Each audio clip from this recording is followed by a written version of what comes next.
नमस्कार, मैं जनभक्ता शिवम गौतम और बड़ी खबर आ रही है। जिस तरीके से अंतर्राष्ट्रीय स्तर पर भारत की कूटनीतिक जीत हर बार होती आई है, एक बार फिर से भारतीय कूटनीति को अंतर्राष्ट्रीय स्तर पर यानी कि संयुक्त राष्ट्र संघ में बड़ी विजय मिली है। जो इस्लामिक ऑर्गेनाइजेशन है, ऑर्गेनाइजेशन ऑफ इस्लामिक कॉरपोरेशन, उसके अंदर जिस तरीके से पाकिस्तान का जो स्थायी राजदूत है संयुक्त राष्ट्र में, मुनीर अकरम, उसने एक प्रस्ताव लाने की कोशिश की थी और इनफॉर्मल ग्रुप बनाने के लिए तमाम देशों को इस पर राजी करने की कोशिश में जुटा हुआ था। लेकिन इस कोशिश का सबसे पहले करारा जवाब दिया मालदीव की स्थायी राजदूत थिलमीजा हुसैन ने।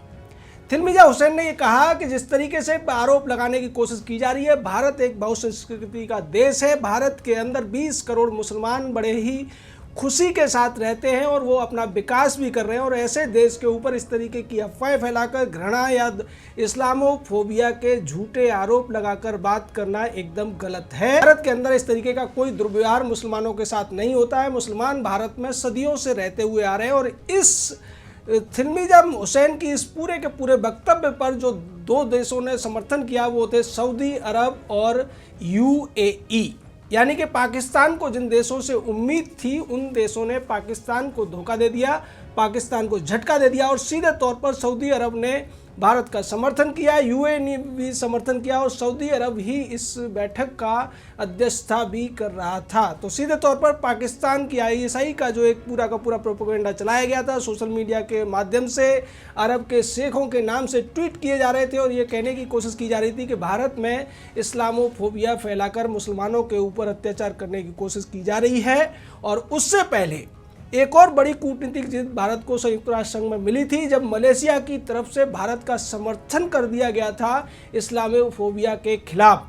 तो सीधे तौर पर भारत के समर्थन में अब मलेशिया भी आ गया, सऊदी अरब भी आ गया, और मालदीव ने इसका सबसे बड़ा पुरजोर विरोध किया। उसके अलावा यूएई भी आ गया, यानी कि पाकिस्तान जो कि तुर्की के इशारों पर भारत के खिलाफ लामबंदी करने की कोशिश कर रहा था, वो पूरी की तरह पूरी फेल हो गई। और इस सब के पीछे जो कुछ है वो मालदीव की कोशिशें हैं, और भारत के द्वारा कूटनीतिक जो एक बड़े स्तर पर इसके ऊपर युद्ध स्तर पर बातें की गई, उसका असर है कि अब सऊदी अरब से लेकर यूएई तक और मालदीव से लेकर मलेशिया तक सभी के सभी भारत के साथ खड़े हुए हैं। इसके साथ ही साथ एक और देश का नाम लेना यहाँ बहुत ज़रूरी है, वो है ओमान, जो कि भारत के साथ सबसे पुराने जिसके राजनीतिक रिश्ते हैं। और ओमान ने भी इस मुद्दे पर पाकिस्तान को लताड़ने की कोशिश की और पाकिस्तान को एकदम आईना दिखा दिया, जिसके बाद मुनीर अकरम जो पाकिस्तान का स्थायी राजदूत है संयुक्त राष्ट्र संघ में, वो पूरी तरह से शक पका गया। ये सारा का सारा मामला इसलिए उठा कि इस सब की जो जानकारी है मालदीव ने भारत को पहले दे दी थी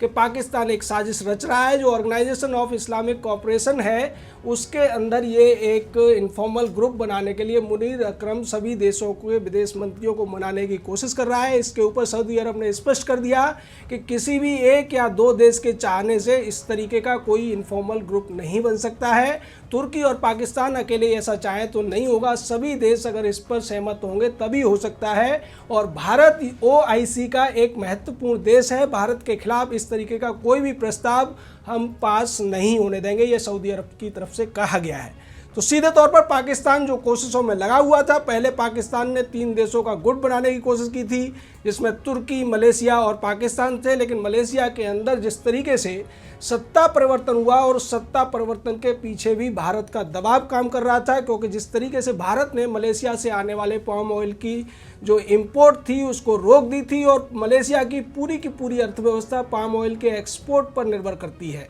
उसकी वजह से महातिर मोहम्मद की सरकार गिर गई, जो कि महातिर मोहम्मद अपने आप को इस्लामिक लीडर के तौर पर पेश करने की कोशिश कर रहा था, और उसमें उसका साथ दे रहे थे तुर्की का अर्दोगन और पाकिस्तान का इमरान खान। लेकिन ये तीनों के तीनों मुंह की खानी पड़ी इन लोगों को। और उसके बाद मलेशिया में जो सरकार आई मोहिद्दीन यासीन की, उसने स्पष्ट कर दिया कि वो भारत के साथ पुराने रिश्तों पर ही चलना पसंद करेंगे। भारत के साथ किसी भी तरीके का टकराव मलेशिया के हित में नहीं है, और हमारे जो पुराने रिश्ते रहे भारत के साथ में, हम उन्हीं पर आगे बढ़ेंगे। यानी कि सीधे तौर पर महातिर मोहम्मद ने जो स्टैंड ले रखा था, चाहे कश्मीर पर हो, 370 पर हो, या दूसरे जो मुद्दे थे उन पर, उससे मलेशिया पीछे हट गया। और इसका मलेशिया ने संयुक्त राष्ट्र संघ में भी भारत का समर्थन कर दिया, पाकिस्तान का विरोध किया। तो सीधे तौर पर पाकिस्तान को इस्लामिक कंट्री, जो बड़े बड़े इस्लामिक कंट्री हैं, चाहे मलेशिया हो यूएई हो, सऊदी अरब हो, मालदीव हो या फिर ओमान जैसे कंट्री हो, इन सभी से अब एक करारा झटका लगा है। और जो कोशिशें पाकिस्तान में चल रही थी आईएसआई के द्वारा कि ट्विटर के माध्यम से या अन्य माध्यमों से, फेसबुक वगैरह पे ऐसी पोस्ट डालने की कोशिश की जा रही थी जिसमें ऐसा लगता था, नकली जो आईडी बनाए जाते थे अरब के शेखों के या शेखों की बेटियों के नाम से और उसमें प्रिंस के नाम से, उसमें यह कहा जाता था कि भारत में मुसलमानों की स्थिति बदतर होती जाती है और इसके पीछे मोदी सरकार की गलत नीतियां हैं।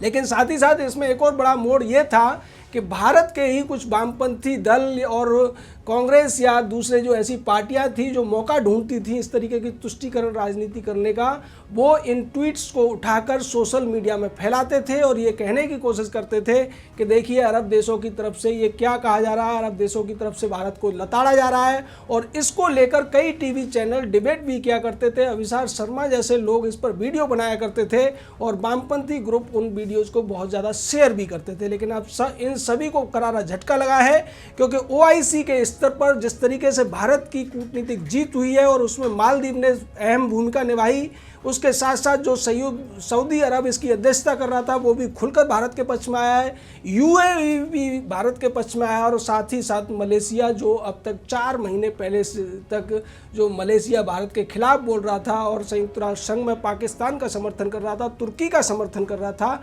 वही मलेशिया अब घुटनों पर आता हुआ नजर आ रहा है। और इस सब के पीछे जो रणनीति है, भारत की जो कूटनीति है, वो कारगर साबित होती हुई दिख रही है। अभी तक जो लोग विदेश नीति पर सवाल उठा रहे थे और ये कहने की कोशिश कर रहे थे कि मलेशिया जैसा देश भी भारत का दुश्मन बन गया है, तुर्की दुश्मन बन गया है, सऊदी अरब से लेकर यूएई तक भारत के खिलाफ बोल रहे हैं, लेकिन अब उनके मुंह पर एक बड़ा टेप लगने जा रहा है या आप कह सकते हैं एक करारा तमाचा लगने जा रहा है। क्योंकि आज जिस तरीके की खबरें आई हैं इसको लेकर, संयुक्त राष्ट्र संघ हो या फिर ओआईसी हो, इन दोनों के भीतर ही पाकिस्तान को उसकी औकात दिखा दी गई है। और इसमें एक बड़ी बात यह है कि भारत की तरफ से इसमें एक शब्द नहीं कहा गया, जो कुछ कहा गया वो मालदीव की थिलमीजा हुसैन ने कहा या फिर सऊदी अरब और यूएई के राजदूतों ने कहा, उसके अलावा मलेशिया की तरफ से भी इसमें साथ दिया गया। तो सीधे तौर पर तुर्की की पूरी योजना फेल हो गई। और जैसा कि हम आपको पहले बता चुके हैं कि जो भी भारत के खिलाफ साजिश करता है उसका यही अंजाम होता है।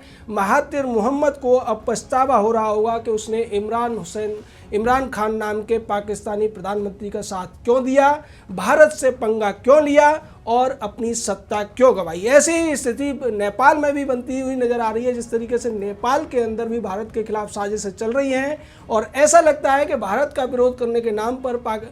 जैसे मलेशिया की सत्ता महातिर मोहम्मद के हाथ से निकलकर मोहिउद्दीन यासीन के हाथ में चली गई, उसी तरीके से नेपाल में भी केपी शर्मा ओली अपनी सत्ता गंवाकर ही मानेंगे। क्योंकि भारत आज की जो स्थिति है, आज की तारीख में भारत दुनिया का एक बड़ा कूटनीतिक रूप से महत्वपूर्ण देश है जिसके साथ सभी देश खड़े होना चाहते हैं। और इसके साथ साथ मलेशिया के मामले में एक बात और है कि मलेशिया ने कोरोना वायरस से लड़ने के लिए भारत पर अपना विश्वास जताया था और मदद मांगी थी, जिसमें भारत सरकार ने मदद भी दी। उसके बाद में मलेशिया के नागरिकों को निकालने के लिए भी भारत सरकार ने रियायतें दी, जिसके बाद मलेशिया में अब जो जाकिर नायक नाम का भारत का एक भगोड़ा रह रहा है, उसकी प्रत्यर्पण संधि के लिए भी भारत सरकार ने मलेशिया से बात शुरू कर दी है। जिसके बाद उम्मीद है कि मोहिउद्दीन यासीन की जो सरकार है वो भारत के साथ अपने रिश्तों को मधुर बनाने के लिए इसकी जो प्रत्यर्पण है उसके लिए जल्दी से जल्दी कार्यवाही आगे बढ़ाएगी।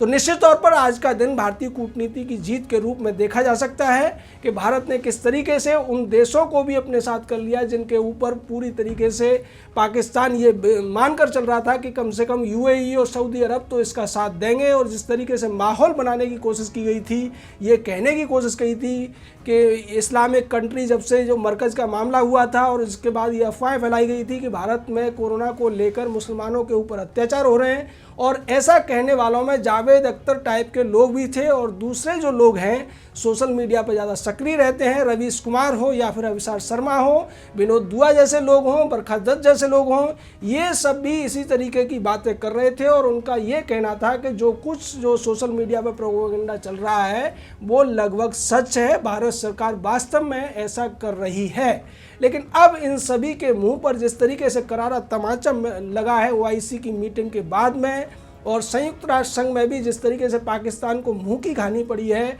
ऐसा लगता है कि इनके अंदर थोड़ी बहुत शर्म बची होगी, इनकी आंखों में थोड़ा बहुत पानी बचा होगा, तो ये लोग इसके लिए माफ़ी मांगेंगे। लेकिन इनका पुराना रिकॉर्ड बताता है कि न पाकिस्तान माफ़ी मांगेगा, ना ही भारत में पाकिस्तान समर्थक लोग माफ़ी मांगेंगे। लेकिन आज की हकीकत यही है कि OIC में पाकिस्तान के ऊपर भारत की एक बड़ी जीत हुई है। जय हिंद, जय भारत।